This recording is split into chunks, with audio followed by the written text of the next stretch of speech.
pala yung isang Pain nung hihigop na ng Jutsu Chakra. Pero hindi ba natalo na natin siya?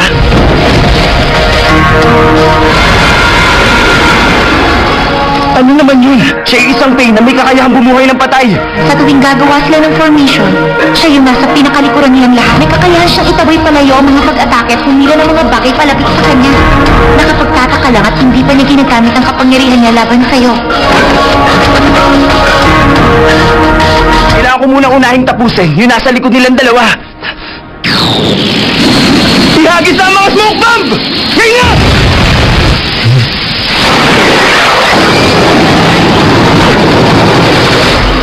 Nakita ko na yan.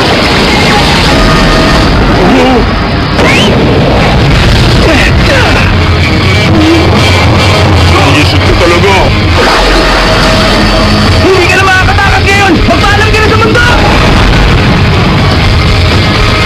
Imposible ata yun. Hindi ito malabang na Shuriken sa kanya.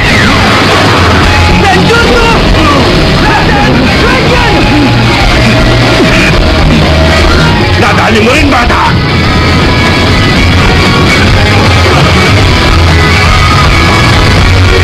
Kaya lang, hindi ko alam kung paano mo ginawa yun, Naruto. Si Naruto yun na nag-anyong Rasen Shuriken.